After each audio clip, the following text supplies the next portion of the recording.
3-4 ಸಲ. ಅವರು ನನಗೇನು ಹೇಳಿದರು ಅಂದರೆ,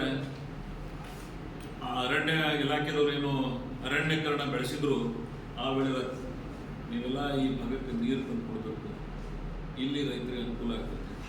ಅವರ ಸದಾಶಯದಿಂದ, ಮೂಲತಃ ಅವರ ಪ್ರೇರಣಾ ಶಕ್ತಿ ನನಗೆ, ಅವರ ಅಪೇಕ್ಷೆದಂತೆ ನಾವು ಆ ಯೋಜನೆಗೆ ಚಾಲನೆ ಕೊಟ್ಟಿದ್ದೀವಿ. ಎಂದು ಕೊಟ್ಟಿದ್ದೀವಿ? ನಮ್ಮ ಸರಿಯಾಗಿ 2 ಸಲ ಹೇಳ್ತೀನಿ, ಬರ್ಕೋಬೇಕು. 2018-19 ಬಜೆಟ್ ಅವತ್ತಿನ ನೀರಾವರಿ ಸಚಿವರಾಗಿರ್ತಕ್ಕಂಥ ಸನ್ಮಾನ್ಯ ಡಿ ಕೆ ಶಿವಕುಮಾರ್ ಅವರು ಬಜೆಟ್ನೊಳಗೆ ನಾವು ಅದನ್ನು ಶ್ರೀ ರೇವಣಸಿದ್ದೇಶ್ವರ ಯಾತ್ರೆ ನೀರಾವರಿ ಯೋಜನೆಗೆ ಮಾಡಿದ್ವಿ. ಒಂದು ದುರ್ದೈವಶಾತ್ ನಮ್ಮ ಸರ್ಕಾರ ಹೋಯಿತು, 4 ವರ್ಷ ಏನೂ ಮಾಡಿಲ್ಲ. ಎಷ್ಟು ಅವಧಿ? 4 ವರ್ಷ ನಮ್ಮ ಸರ್ಕಾರ ಬಿದ್ದೋಯ್ತು. ಸಮ್ಮಿಶ್ರ ಸರ್ಕಾರ, ಆಡಳಿತ ಪಕ್ಷ ಶಾಸಕರಿದ್ದೇವೆ ನಾವು ಸಮ್ಮಿಶ್ರ ಸರ್ಕಾರದಾಗ. ಆದ್ರೆ 4 ವರ್ಷ ಬಿ ಜೆ ಪಿಯವರು ಏನೂ ಮಾಡಿಲ್ಲ. ಕೊನೆಗೆ ಚುನಾವಣೆ ಬಂದಾಗ ಮಾರ್ಚ್ನಾಗ ತರಾತುರಿ ಒಳಗೆ ಆ ಯೋಜನೆಗೆ ಅನುಮೋದನೆ ಕೊಟ್ಟರು. ನಾನು ಅನುಮೋದನೆ ಕೊಟ್ಟಾಕ್ರೆ ಸರ್ಕಾರಕ್ಕೆ ವಿಧಾನಸಭೆಯಲ್ಲಿ ಅಭಿನಂದನೆ ಸಲ್ಲಿಸಿ, ಗೌರವಾನ್ವಿತ ನೀರಾವರಿ ಸಚಿವರಾಗಿರ್ತಕ್ಕಂಥ ಸನ್ಮಾನ್ಯ ಕಾರಜೋಳ ಅವ್ರ ಮನೆಗೆ ಹೋಗಿ ಅಭಿನಂದನೆ ಸಲ್ಲಿಸಿದ್ರು. ಯೋಜನೆ ಅನುಮೋದನೆ ಕೊಟ್ಟಿರುತ್ತೆ. ಆದರೆ ಅವರು ಯೋಜನೆ ಅನುಮೋದನೆ 4 ವರ್ಷ ಕೊಟ್ಟಿದ್ರು ಅಂದ್ರೆ, ಅನುದಾನ ಖರ್ಚು ಮಾಡಿದ್ರು ಅಂದ್ರೆ, ಆ 4 ವರ್ಷ ವೇಸ್ಟ್ ಆಗ್ತಿರ್ಲಿಲ್ಲ. ನೀವೆಲ್ಲ ಇದೇ ತಾಲೂಕದವ್ರು ಇದ್ರಿ. 4 ವರ್ಷ ಬಜೆಟ್ ತಂದಿದ್ದೀವಿ ನಾವು 18-19 4 ವರ್ಷ ಲಕ್ಷ ಕೊಡಲಿಲ್ಲ. ಅದು ಕೊನೆಗೆ 1 ಲಕ್ಷ ಕೊಟ್ಟರು. ಅದೇನು ಕೆಲಸ ಮಾಡಿರೋದು ಅಭಿನಂದನೆ ಸಲ್ಲಿಸಿದ್ರು. ನಾನು ಅವತ್ತಿನ ಕಾರ್ಯಕ್ರಮಕ್ಕೂ ಹೋಗಿಲ್ಲ. ಕಾರಣ ಏನಂದ್ರೆ, ದೇವ್ರ ಹೇ ದುರಸ್ತೆ ಅಂತಾರಲ್ಲ, ಹಂಗೆ ಆಯ್ತು ನಮ್ಮ ಭಾಗಕ್ಕೆ ಯಾವಾಗಲೇ ಆಗ್ತದೆ ಮಾಡ್ಲಕತ್ತಾರೆ ಅಂತೇಳಿ. ನಾನು ಸಣ್ಣ ರಾಜಕಾರಣ ಮಾಡೋಂಗಿಲ್ಲ. ಯಾವುದೇ ಪಕ್ಷ ಯಾರೇ ಮಾಡಲಿ ಆ ಕಾರ್ಯಕ್ರಮಕ್ಕೆ ನನ್ನ ಜನರಿಗೆ ಅನುಕೂಲ ಆಗ್ತದೆ ಹೇಳಿ. ಇಲ್ಲಿಕಂದ್ರೆ ನಾನು ಈಗ ಹಂಗೆಲ್ಲರೂ ಬಹಿಷ್ಕಾರ ಹಾಕ್ತಾರೆ, ಹಂಗೆ ಮಾಡ್ಬೋದಾಗಿತ್ತಲ್ಲ. ಯಾಕಂದ್ರೆ 1 ತಿಂಗಳ ಎಲೆಕ್ಷನ್ಗೆ ನನಗೆ ಇಂಪ್ಯಾಕ್ಟ್ ಆಗ್ತದೆ, ನನಗೆ ಇಫೆಕ್ಟ್ ಆಗ್ತದೆ, ನಾ ಯಾಕೆ ಹೋಗ್ಬೇಕಂತೇಳಿ ಮೌನ ಮಾಡಲಿಲ್ಲ. ನಾನು ಚುನಾವಣೆಗಳೇ ಬೇರೆ, ಅಭಿವೃದ್ಧಿನೇ ಬೇರೆ. ಇದು ನನ್ನ ಸಿದ್ಧಾಂತ. ಇದು ರಾಜಕಾರಣ ಮಾಡ್ತಕ್ಕಂಥ ಪಳಗಿದ ಪಟುಗಳಿದ್ದೇವೆ ನಾವಲ್ಲಿ. 8 ಇಲೆಕ್ಷನ್ 40 ವರ್ಷ ಈ ತಾಲೂಕಿನ ರಾಜಕಾರಣ ನೋಡ್ಬಿಟ್ಟಿನಿ ನಾನು. ಆದರೆ ಡೆವಲಪ್ಮೆಂಟ್ ಬಂತಂದ್ರೆ we can't see any silly politics. ಸಣ್ಣ ಥರದ ರಾಜಕಾರಣ ಮಾಡ್ತಕ್ಕಂಥ ಪ್ರವೃತ್ತಿ ನನ್ನ ಜೀವನ ನಾನು ಇನ್ನೂ ಅಳವಡಿಸ್ಕೊಂಡಿಲ್ಲ ಅಂತೇಳಿ ಅವತ್ತಿನ ಕಾರ್ಯಕ್ರಮದಾಗ ಹೋಗಿ ಭಾಗವಹಿಸಿನು. ಆ ಕಾರ್ಯಕ್ರಮಕ್ಕೆ ಆ ಭಾಗದ ರೈತರಿಗೆ ಅನುಕೂಲ ಆಗಲಿ ಅಂತ ಅಪೇಕ್ಷೆ ಪಟ್ಟಿದ್ದು. ಮುಂದೆ ಇಲೆಕ್ಷನ್ ಆಯಿತು, ಜನ ಮತ್ತೆ ನನ್ನನ್ನು ಗೆಲ್ಲಿಸಿದ್ರು. ನನ್ನ ಜವಾಬ್ದಾರಿ ಇವು ಕಂಟಿನ್ಯೂ ಮಾಡಬೇಕಂತೇಳಿ ಜಸ್ಟಿಸ್ ನಾಗಮೋಹನ್ ದಾಸ್ ಕಮಿಟಿ ನೇಮಿಸಿದ್ರು ಸಹಿತ ನಾನು ಸನ್ಮಾನ್ಯ ಮುಖ್ಯಮಂತ್ರಿಗಳ ಹತ್ರ, ಸಿದ್ದರಾಮಯ್ಯನವ್ರ ಹತ್ರ, ಸನ್ಮಾನ್ಯ ಡಿ ಕೆ ಶಿವಕುಮಾರ್ ಅವ್ರ ಹತ್ರ ಬಹಳ ಕಳಕಳಿಯಿಂದ ಮನವಿ ಮಾಡಿಕೊಂಡು ನಾವು ಕಳೆದುಕೊಂಡವ್ರ ಮೇಲೆ ಒತ್ತಾಯ ಮಾಡಿ ಈ ಯೋಜನೆಯನ್ನು ಕಂಟಿನ್ಯೂ ಮಾಡಿಸಿದ್ವಿ. ಈ ಯೋಜನೆಗಳನ್ನು ಕಂಟಿನ್ಯೂ ಮಾಡಿಸಿದ್ದೇವೆ ಅಂತೇಳಿ ಈ ಯೋಜನೆ ಕಂಟಿನ್ಯೂ ಆಯಿತು. ಇಂಥ ಭಾಳ ಯೋಜನೆಗಳು ತಿರಸ್ಕಾರಗೊಂಡದ್ದು. ಅಲ್ಲಿಷ್ಟು ಕೊಡ್ತೀನಿ ನಾನು ಮುಂದಿನ ದಿನಮಾನ. ಒಂದು ಸರ್ಕಾರ ಕೊನೆಗೆ ಸರ್ಕಾರ ಹೋಗೋ ಸಂದರ್ಭವಾಗಿ ಏನೇನೋ ಘೋಷಣೆಗಳು ಮಾಡ್ತೀವಿ, ಅದು ಮತದಾನದ ಚಿಂತೆ ಇಟ್ಕೊಂಡು ಮಾಡಿರ್ತಕ್ಕಂಥ ಯೋಜನೆಗಳು ಹೊರತು ಜನರ ನಿಜವಾದಂಥ ಯೋಜನೆಗಳನ್ನು ತಲುಪಿಸ್ತಕ್ಕಂಥ ವ್ಯವಸ್ಥೆ ಅಲ್ಲ ಅಂತ ತಿಳ್ಕೊಂಡು ನಾನು ನಮ್ಮ ಸರ್ಕಾರಕ್ಕೆ ಮನವಿ ಮಾಡಿ ಈ ಯೋಜನೆಯನ್ನು ಮತ್ತೆ ಮರುಸ್ಥಾಪನೆ ಮಾಡಿದ್ದೀವಿ. ನಾವು ಯಾವುದು ಈ ಯೋಜನೆ ಸ್ಟಾಪ್ ಮಾಡಿದ್ರು ಮತ್ತೆ ಅದಕ್ಕೆ ನಾನು ರಿಕ್ವೆಸ್ಟ್ ಮಾಡಿಕೊಂಡು, ಯಾಕಂದ್ರೆ 1 ರೂಪಾಯಿನೂ ಬಿಡುಗಡೆ ಆಗಿರಲಿಲ್ಲ. ಬಿಡುಗಡೆ ಆದ್ರೆ ಮಾತ್ರ ಕಂಟಿನ್ಯೂಷನ್ ಆಗ್ತದೆ. ಒಂದು ದೊಡ್ಡ ಪ್ರಮಾಣದ ಅನುದಾನ ಬಿಡುಗಡೆ ಆದಕ್ಕೆ ಮಾತ್ರ ಯೋಜನೆ ಸ್ಪಿಲ್ಲೋರ್ ಆಗ್ತದೆ. ಇವರು ಸ್ಪಿಲ್ಲೋರು ಸಹಿತ ಮಾಡಿರಲಿಲ್ಲ. ಅನಿವಾರ್ಯವಾಗಿ ನಾವು ನಮ್ಮ ಸರ್ಕಾರದ ನಾನು ಒತ್ತಾಯ ಮಾಡಿದೆ. ಮುಖ್ಯಮಂತ್ರಿಗಳನ್ನ ಮತ್ತು ಉಪಮುಖ್ಯಮಂತ್ರಿಗಳನ್ನ ಅವರು ಬಿಡುಗಡೆ ಮಾಡಿದ್ರು ನನ್ನ ಮಾತು ಕೇಳಿ. ಅದರ ಡೇಟ ಮತ್ತು ಅನುದಾನ ನಿಮ್ಗೆ ಹೇಳ್ತೇವೆ. 29/8/2023 ಇನ್ನು 29/8/2023 50,68,00,000 ರೂಪಾಯಿ ಬಿಡುಗಡೆ ಮಾಡಿದೆವು ಅಂತ ಒಂದು. ಎರಡನೇ ಅದೊಂದು ಏನು ಕೊಟ್ಟಿದ್ದೀವಿ ದುಡ್ಡು, 2ನೇ ಸಲ 21 ಫೆಬ್ರವರಿ 2024 90 ಕೋಟಿ. ಮುಂದೆ ಏಪ್ರಿಲ್ದಾಗ 16/4/2024 50 ಕೋಟಿ 69 ಲಕ್ಷ. 16/4/2024 50 ಕೋಟಿ 69 ಲಕ್ಷ. ಮುಂದೆ 4ನೇ ಕಂತ 14/10/2024 14/10/2024 18 ಕೋಟಿ ರೂಪಾಯಿ. 29/1/2025 ಈ ವರ್ಷದ ಜನವರಿ 29ನೇ ತಾರೀಕಿನ ದಿವಸ 2 ಕೋಟಿ. 29/3/2025 12 ಕೋಟಿ 92 ಲಕ್ಷ. ಸೊ ಎಲ್ಲ ಕೂಡಿಸೋ ರೇಟ್ ಆಗ್ತದೆ 224 ಕೋಟಿ 29 ಲಕ್ಷ ರೂಪಾಯಿ ಕೊಟ್ಟಿದ್ದೀವಿ. ಎಷ್ಟಕ್ಕೆ ಕೊಡಬೇಕಾಗಿತ್ತು? 818 ಕೋಟಿ. ಮೊದಲನೇ ಹಂತದ ಏನು ಯೋಜನೆ ಆಗಿತ್ತು, ಈ ಯೋಜನೆಗೆ 224 ಕೋಟಿ 29 ಲಕ್ಷ ರೂಪಾಯಿ ನಾವು ಕೊಟ್ಟಿದ್ದೀವಿ. ಇದಕ್ಕೆ ನೈತಿಕ ಹಕ್ಕದಲ್ಲ. ನಾನೇ ಯೋಜನೆ ಇರೋದಾದದ್ದನ್ನು ನಾನೇ ಮತ್ತದನ್ನು ಮಾಡಿಸಿ ಮತ್ತದನ್ನು ಅನುದಾನ ಕೊಟ್ಟು ನಾವು. ಸೊ ನೈತಿಕವಾಗಿ ನನಗೆ ಹಕ್ಕದಿಲ್ಲ.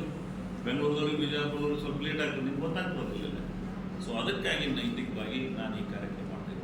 ಆದರೆ ಅವತ್ತಾದದ್ದು ಅನುಮೋದನೆ ಅವರು ಕೊಟ್ಟದ್ದು ಮಾತ್ರ ಓನ್ಲಿ ಸ್ಟೇಜ್ 1 ಅನುದಾನ ಕೊಟ್ಟಿರಲಿಲ್ಲ. ನಾನು ಅನುದಾನ ಕೊಟ್ಟಿದ್ದು ಯೋಜನೆ ರದ್ದಾದದ್ದನ್ನು ಮತ್ತೆ ಮಾಡಿಸಿದ್ದು. ಅದಕ್ಕೆ ನಾನು ಇದನ್ನು ಪ್ರತಿಪಾದನೆ ಮಾಡ್ತಾ ಇದ್ದೇನೆ. ಎರಡನೇದು ಅಂತ ಅವಾಗ ಎಸ್ಟಿಮೇಟ್ ಆಗಿರಲಿಲ್ಲ, DPR ಆಗಿರಲಿಲ್ಲ, ಟೆಂಡರ್ ಆಗಿರಲಿಲ್ಲ, ಯೋಜನೆ ಕಾರ್ಯಗತಗೊಂಡಿರಲಿಲ್ಲ. ಈ ಸರ್ಕಾರ ಬಂದ ನಂತರ ಯೋಜನೆ ನಾವೇ ರೂಪಿಸಿದ್ದೀವಿ, DPR ನಾವೇ ಮಾಡಿದ್ದೀವಿ, ಟೆಂಡರ್ ನಾವೇ ಕರೆದಿದ್ದೀವಿ, ಟೆಂಡರ್ ಕೆಲಸ ಒಬ್ಬರಿಗೆ ಕೊಟ್ಟಿದ್ದೀವಿ. PLR ಗ್ರೂಪ್ಸ್ ಎಷ್ಟಕ್ಕೆ? 880 ಕೋಟಿ 67 ಲಕ್ಷ. ಎಷ್ಟು? 880 ಕೋಟಿ 67 ಲಕ್ಷ. ಸೊ ಇದು ನಮ್ಮ ಸೆಕೆಂಡ್ ಸ್ಟೇಜ್. ಇದಕ್ಕೂ ನಾವು ಹಕ್ಕದಾರರು. ಇದು ನಮ್ಮ ಸರ್ಕಾರದೇ ಕೊಟ್ಟಿದ್ದೀವಿ. ಅದಕ್ಕೆ ನನಗೆ ಇದು ಸಂಪೂರ್ಣವಾಗಿ ಈ ಸರ್ಕಾರ 2023ಕ್ಕೆ ಮುಖ್ಯಮಂತ್ರಿ ಆಗಿದ್ದಾರೆ ಸರ್ಕಾರ ಡಿ ಶಿವಕುಮಾರ್ ಅವರು. ಈ ಅವಧಿಯೊಳಗೆ 880 ಕೋಟಿ 67 ಲಕ್ಷ ರೂಪಾಯಿಗೆ ಎರಡನೇ ಸ್ಟೇಜ್ ಕೊಟ್ಟಿದ್ದೀವಿ. ಇನ್ನು ಮೂರನೇ ಸ್ಟೇಜ್, ಎರಡನೇ ಸ್ಟೇಜ್ ಪೈಪ್ಲೈನ್, ಮೂರನೇ ಸ್ಟೇಜ್ ಸಾವಳಸಂಗ ಗುಡ್ಡದ ಏನು 640ಕ್ಕಿಂತ ಎತ್ತರ ಪ್ರದೇಶದ ಅಲ್ಲಿ ತಂದು ನೀರು ಬಿಟ್ಟು ಅಲ್ಲಿಂದ ನೀರನ್ನು ವಿತರಣೆ ಮಾಡಿ 28,000 ಹೆಕ್ಟರ್ ಅಂದರೆ 70,000 ಎಕರೆಗೆ ಇಲ್ಲಿಂದ ನೀರು ಒಯ್ತೇವೆ. ಸೊ ಮೂರು ಕೂಡಿ ಹೆಚ್ಚು ಕಮ್ಮಿ 3,990 ಕೋಟಿ, ಹೆಚ್ಚು ಕಮ್ಮಿ 3,100 ಕೋಟಿ ರೂಪಾಯಿಯಷ್ಟು ನಾವು ಈ ಯೋಜನೆಯನ್ನು ತಗೊಂಡಿದ್ದೀವಿ. ಯಾವುದೋ ಮೂರ್ತಿ ರೇಣುಸಿದ್ದೇಶ್ವರ ಯಾತಿ ನೀರಾವರಿ ಯೋಜನೆ. ನೈತಿಕವಾಗಿ ನಮಗೇನದ ಸಮ್ಮಿಶ್ರ ಸರ್ಕಾರದ ನಾನು ಬಜೆಟ್ನ ಘೋಷಣೆ ಮಾಡಿದ್ದೆ, ನೀವು ಅನುಮೋದನೆ ಕೊಟ್ಟರಿ, ಅಲ್ಲಿಗೆ ಮಿಕ್ಕಿದ್ದು ನಾನು ಅದನ್ನು ಕಂಟಿನ್ಯೂ ಮಾಡಿನು, ಅನುದಾನ ಕೊಟ್ಟಿನು, ಮುಂದೆ ಕೊಡಿಸ್ತೀನಿ ಅಂತೇಳಿ ಈ ಕಾರ್ಯಕ್ರಮ ಮಾಡಿದ್ವಿ. ಎರಡನೇ ಸ್ಟೇಜಿದ್ದು ನೀವು ಟೆಂಡರ್ ಮಾಡಿರಲಿಲ್ಲ, ನಿಮ್ಮ ಕೈಯೊಳಗೆ ಆಗಿರಲಿಲ್ಲ, ನಾನು ಪದಗಳನ್ನ ಟೆಂಡರ್ ಮಾಡಿಸಿದ್ದು ಇವತ್ತು ಅದು ತಿಳಿಸ್ಕೊಟ್ಟಿದ್ದೆ. ಮತ್ತು ಮೂರನೇ ದಿವಸ ಟೆಂಡರ್ ಕೊಟ್ಟಿದ್ದೆ. ಮೂರನೇ ಟೆಂಡರ್ ಕೊಟ್ಟು ನಿನ್ನೆ ಇಲ್ಲಿಗೆ ಬರೋರು ನಾನು ಹೇಳಿದೆ ಎಲ್ಲ ಕ್ಲಾರಿಟಿ ಇರೋರು. ಸನ್ಮಾನ್ಯ ಮುಖ್ಯಮಂತ್ರಿಗಳನ್ನ, ನನ್ನ ನೀರಾವರಿ ಸಚಿವರಾಗಿರ್ತಕ್ಕಂಥ ಉಪಮುಖ್ಯಮಂತ್ರಿಗಳನ್ನ ವಿಶೇಷವಾಗಿ ಅಭಿನಂದಿಸಿದರು. ನಿನ್ನೆ ದಿವಸ ನಮ್ಮ ಸಂಬಂಧ ಒಂದು ಬೋರ್ಡ್ ಮೀಟಿಂಗ್ ಕರೆದು ವಿಧಾನಸಭೆ ಒಳಗೆ ಕೃಷ್ಣಾ ಜಲಭಾಗ್ಯ ನಿಗಮದ ಜನರಲ್ ಬಾಡಿ ಮೀಟಿಂಗ್ ಕರೆದು ಈ ಯೋಜನೆಗೆ ಅನುಮೋದನೆ ಕೊಟ್ಟು ನಾಳೆ ಕಾರ್ಯಕ್ರಮಕ್ಕೆ ಬರಲಾಗಿದೆ. So morally ಹಕ್ಕದಲ್ಲ. ಅದಕ್ಕಾಗಿ ಈ ಯೋಜನೆಯನ್ನು 3,100 ಕೋಟಿ ಪೂರ್ತಿ ರೇಣುಸಿದ್ದೇಶ್ವರ ಯಾತ್ರೆ ಯೋಜನೆ, ತಿಡುಗುಂದಿ ಎಕ್ಸ್ಟೆನ್ಷನ್ 534 ಕೋಟಿ, ಕೆರೆ ತುಂಬಿರ್ತಕ್ಕಂಥ ಯೋಜನೆಗೆ 232 ಕೋಟಿ. ಕೆರೆ ತುಂಬು ಯೋಜನೆ ನಾವು ಕಟ್ಕೊಂಡವ್ರು ಕೂಡ ಫೆಬ್ರವರಿ 4ನೇ ತಾರೀಕಿನ ದಿವಸ ಈ ಕಾರ್ಯಕ್ರಮ ಮುಂದೆ ಮಾಡೋಣ ಅಂತ ಅವತ್ತು ನಿರ್ಣಯ ಮಾಡಿ ಸಾಂಕೇತಿಕವಾಗಿ ಟ್ರಯಲ್ ನೋಡಿದಂಗಾಯಿತು. ಮಾರ್ಚ್, ಏಪ್ರಿಲ್, ಮೇ ಬೇಸಿಗೆ ಒಳಗೆ ನಮ್ಮ ಭಾಗದ ಜನರಿಗೆ 19 ಕೆರೆ ಊರವರಿಗೆ ಅನುಕೂಲ ಆಗ್ತದೆ. ಇಬ್ಬರು ಕೂಡಿ ಅವತ್ತು ಟ್ರಯಲ್ ಮೇಲೆ ಚಾಲೂ ಮಾಡಿದ್ದೀವಿ. 19 ಕೆರೆಗೆ ನೀರು ಬಿದ್ದು ಬೇಸಿಗೆ ಒಳಗೆ ಎಷ್ಟೋ ಜನ ಅದರಿಂದ ಸಂತೋಷಪಟ್ಟದನ್ನು ನೀವು ಕೇಳಿರಿ, ನಾನು ಕೇಳಿ. ಇವತ್ತು ಅದನ್ನು ಲೋಕಾರ್ಪಣೆ ಪಡಿಸ್ತೀವಿ. ಅಲ್ಲಿ ಎಲ್ಲ ಕಡೆ ಟ್ಯಾಂಕರ್ ಹಚ್ತಿದ್ದೀವಿ ನಾವು. ಇವತ್ತೆಲ್ಲಿ ಟ್ಯಾಂಕರ್ ಇಲ್ಲ.